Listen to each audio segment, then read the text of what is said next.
Alright, good morning everyone. Welcome back to my channel. Today we're going to go over parts of my boogie board, parts of my surfboard, and I'm going to go over some surf lingo with you guys. So, let's get started. Wow.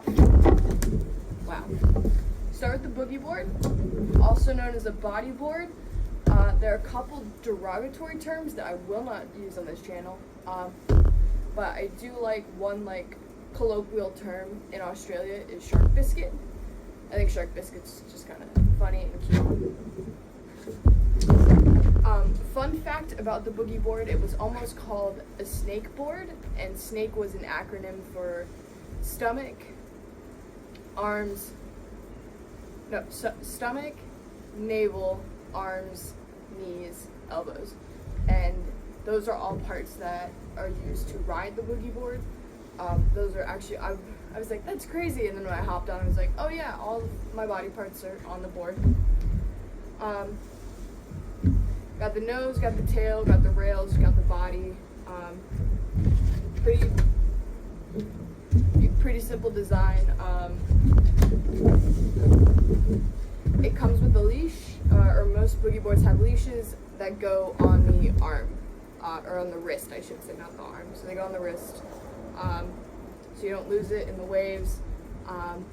And since a boogie board is primarily steered with your arms, with your hands, it makes sense to have the leash on the wrist. There's that.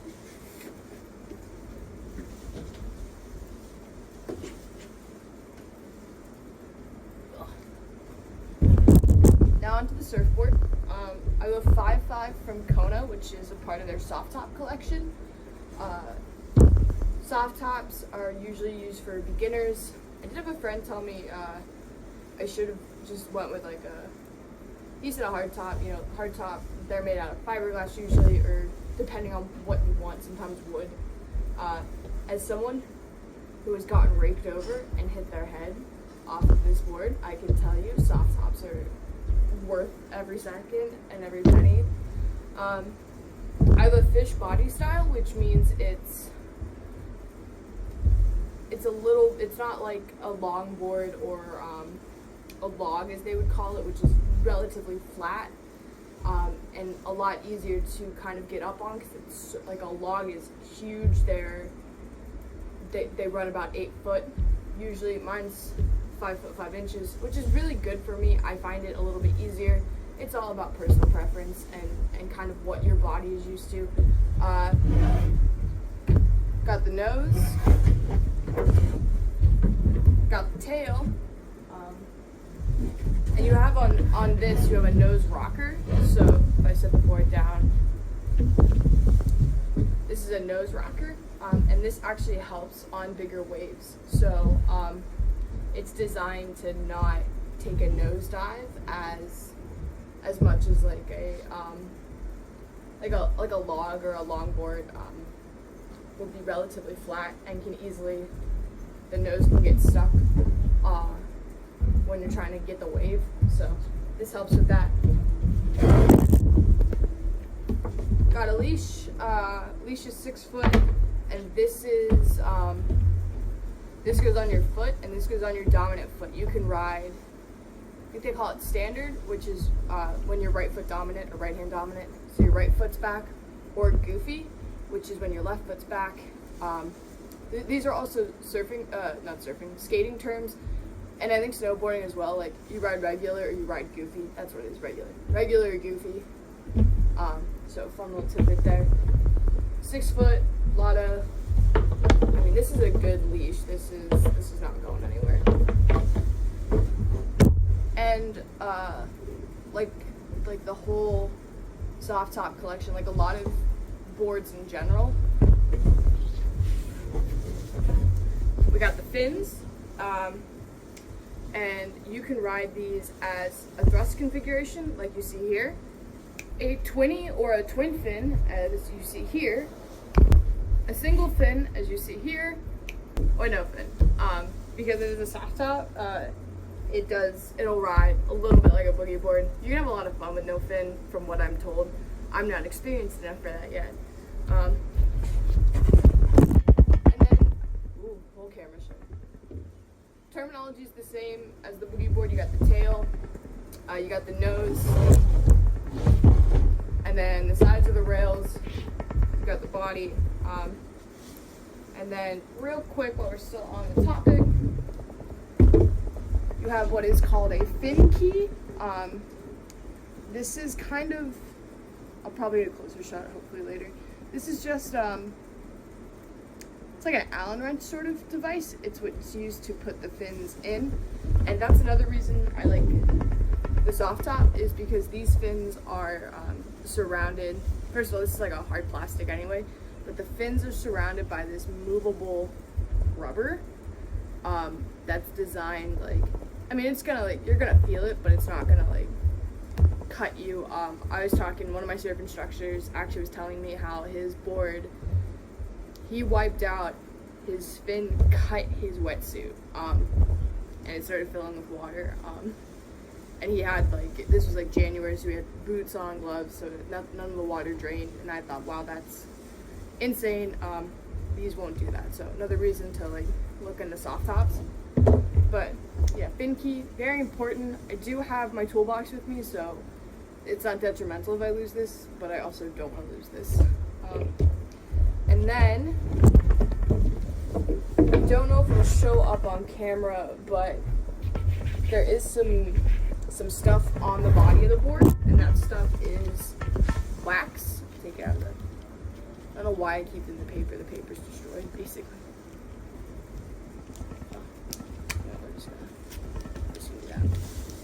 Wax, that's what it looks like. Wax is usually not used for soft tops. They're supposed to have like enough kind of traction on them already, because they're not like fiberglass or anything. These are usually for hardtop boards to help get traction and to get grip. I was sliding right off of my board because it was so new, and my instructor said like wax might help, so I got some wax. It does help a lot. It helps my wetsuit and just my body stick to the board, and it makes it easier, just me staying on it so that I can paddle out and get the waves. So that's some board and board terminology. Now let's get on to the lingo.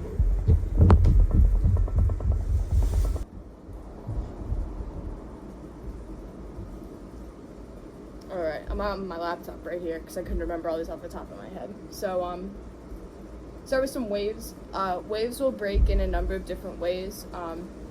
You have when a wave breaks right, so it's breaking towards the right.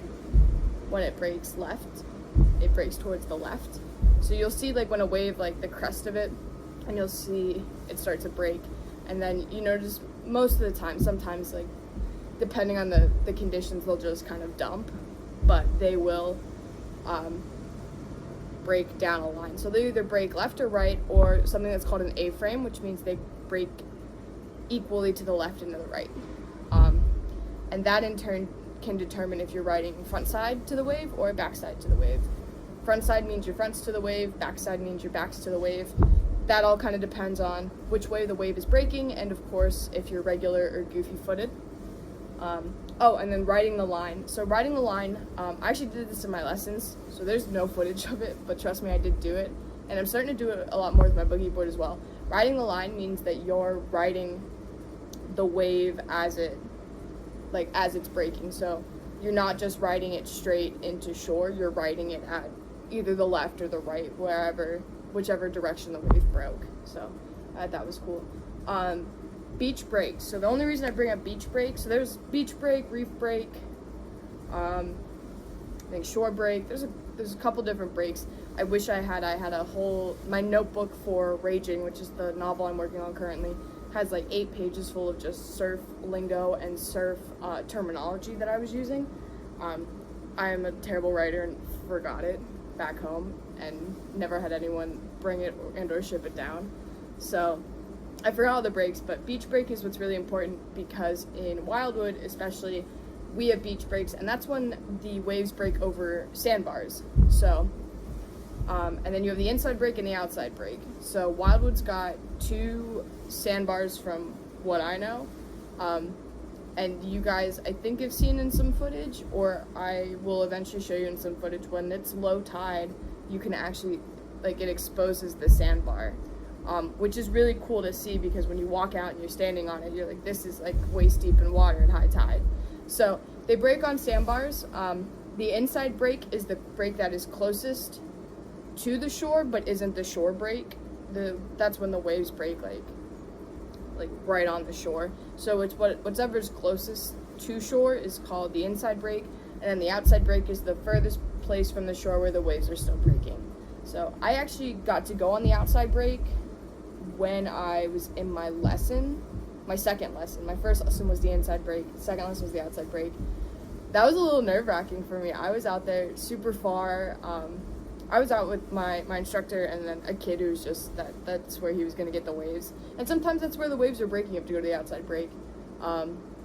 It's just a little something to get used to, because as a boogie boarder, I'm usually on the inside break.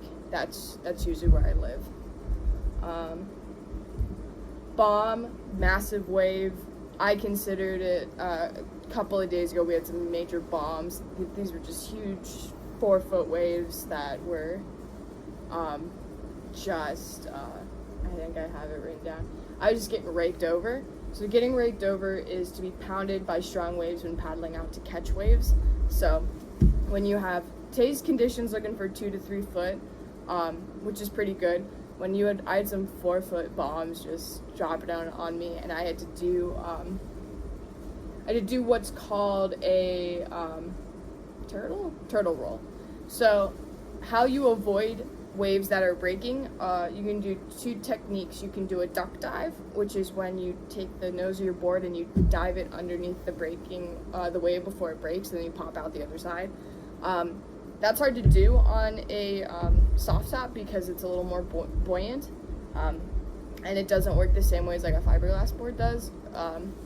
So I do something called a turtle roll, which basically means that I flip the board so the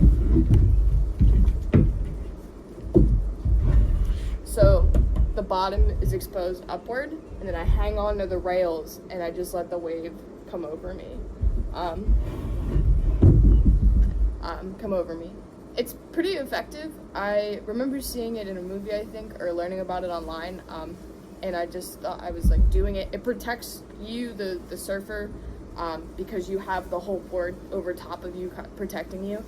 And it was kind of funny to watch because I saw a couple of guys who bought boards who thought that it was going to be like really easy, and they were kind of just getting annihilated when the wave was crashing, and I was able to flip and go underneath. So that was, I don't know, it was kind of fun to watch. And that's another reason I like the smaller board, is that so much easier to do a turtle roll on. A party wave. I think party waves are just a wave that multiple people get on. Usually you have a lineup. It's different here. It's real chill surf culture here, but traditionally you're kind of in a lineup, and then it's like you're taking turns on waves in the set, which is really nice and polite. And then you got a party wave, which is when multiple people get on. People do that for fun. Jamie O'Brien likes you get multiple people on. We were trying to do that the other day in my lesson. Towards the end, we were trying to get all 3 of us on a wave, on a party wave. So it's just like a fun little thing. Choppy, rough waves due to wind conditions. Waves are determined by the wind, so depending on where the wind is coming from depends on how nice the waves are, which is why I use magic seaweed to try to help just learn and to figure out where waves are going to be, what kind of conditions they're going to be. I was just talking with a guy who runs Surftopia, Tim, and because I took yesterday off as a break because I got so raked over on Saturday, and he was like, that's what you do, you get out on the bad days and realize, oh, that's what a bad day looks like, and get on the good days, you realize that's what a good day looks like. It's all about learning through experience, so that's really fun. Sometimes it hurts. I spent about 3 hours really getting raked over, but I did get some waves. I have to go through that footage later.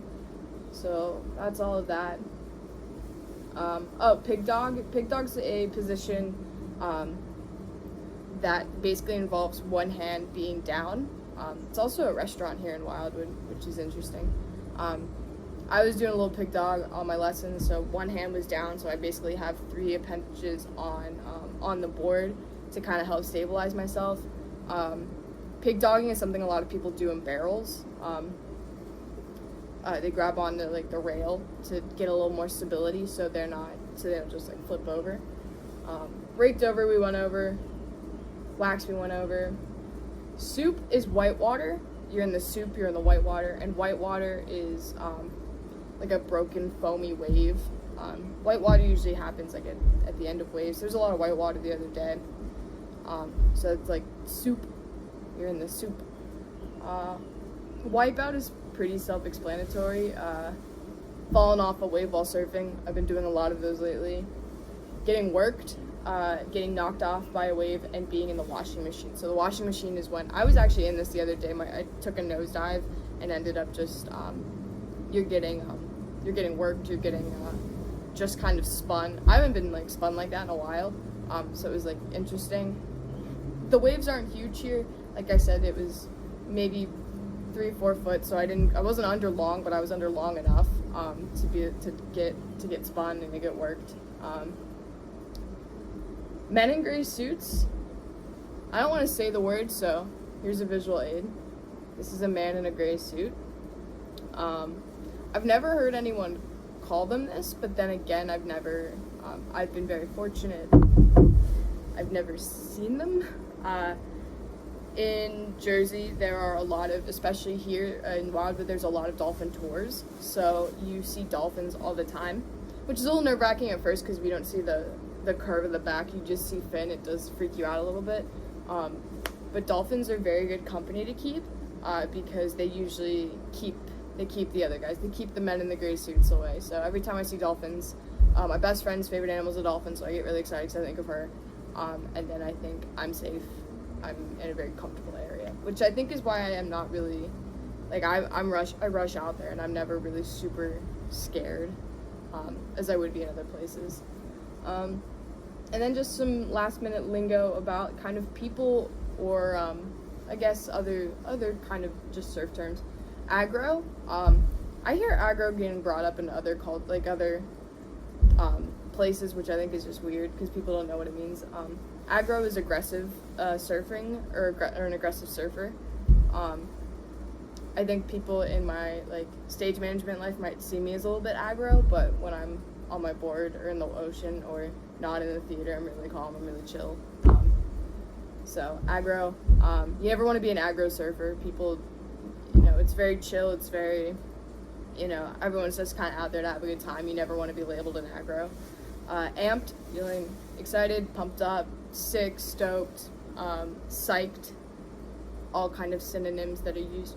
Bailing, so you're jumping off the board and into the water to avoid a bad encounter. Maybe you realize the wave isn't going to break the way you want it to, or it's going to just, work you, put you through the washing machine, so you bail and hopefully you go kind of up and over the falls. Dawn patrol is going surfing first thing in the morning. I would love to do a dawn patrol. I never get up that early. I've been trying. It's been, I don't know, difficult. My body's like, no, and I'm like, yes. Dawn patrols are also a little bit dangerous depending on where you're at, because that is when men in gray suits like to feed. So depending on where you're at depends on I think how safe and how effective dawn patrol is. Lifeguards don't come on duty till 10 a.m. here, so I as much as I think I want to go out, it is a little nerve-wracking to be in low tide, so you're very far away from the shore. Or low tide is starting to happen, high tide may have happened, so the waves are starting to go out, but you're going out so far and there's just nobody around you. It's a little, it can mess with your mind a little bit. You have to be pretty solid to want to, or go out in groups, like I say. Grom or a grommet is a young and inexperienced surfer. So most people just say groms. A lot of groms where I'm at, a lot of young kids. I'd probably still be considered a grom because I'm trying to learn. Just a term of endearment. There's nothing bad by it. Just oh, little groms are out today, practicing. Everyone starts out as a grom, so it's nothing. It's not a bad thing. It's just what you are at the time. Then you got a kook, who's a rookie surfer or someone who isn't very good at surfing. I've usually seen it like a grom is kind of like a rookie. I've always seen a kook is just someone who isn't really good at surfing. There's like Kook Nation on Instagram, which is just really fun because it's just guys who have no idea what they're doing, or ladies, or just people who have no idea what they're doing trying to surf, and they're a little kooky, a little crazy looking. They can be a little dangerous depending on where you're at, but they're like dropping in on waves, stealing waves from people. They don't know what's up. They may be riding the board the wrong way. It's nothing like super bad by it. Just like, man, he's like a kook. I think everyone starts out looking a little kooky, but yeah, you learn. It's again just kind of like a fun little term of endearment. You don't want to be a shoebie though. So a shoebie is someone who walks the surf walk and talks the surf talk, but is really an out of town tourist who just purchases like surf gear, but has never been on a wave. I say that, and I'm in a Surftopia shirt made out of 6 recycled water bottles. Love that. And my hat is it's like a surf club hat. But you see a lot of people like with Ron John and like Sand Jam stuff. Shoebie's just it's someone who doesn't surf but wears all the surf gear. Maybe even buys a board, but has never used it. So at least I'm trying. I upgraded to Grom. I'm a Grom now. I got my board. I'm trying. So you got a shoebie, and then a shaka or hang loose. People have been giving me this sign when I go out now, which I think is really cool because I'll give it back. It just feels really good and really like encouraging. That's what I've learned about the surf community here is there's not a lot of like localism. Like localism you'll find in a lot of places of people who don't want tourists, they don't want out of towners. Like if you're not a local, you don't belong on that. They don't think you belong on that beach. So everyone here in Wildwood's been really chill, really cool. It's all been about like like everyone's kind of excited to have surfers and to have people of all skill levels learning. So yeah, the shocker, the hang loose, it's just a sign of like, hey, what's up? Like respect. It's like a greeting. It's just something real chill. You flash it to your fellow surfers. They flash it back. It's all, it's all in good fun. It's all kind of just, it's like saying hi or hey or, that's just like our little silent greeting. I try to give it if I'm like out there and there are kids in lessons, like they'll get up, I'll give it to them. They maybe don't know what it means, but I think they're like, oh cool, someone who's like not being like pushed out on a wave did that. That's pretty cool. All right. So yeah, this concludes today's video on board terminology, some surfing terms. Been wanting to do this for a while now. I got up early so I could get out here and do it. I hope you learned something. I hope I didn't look too kooky. And yeah, thank you guys for watching. And I will catch you guys in the next video.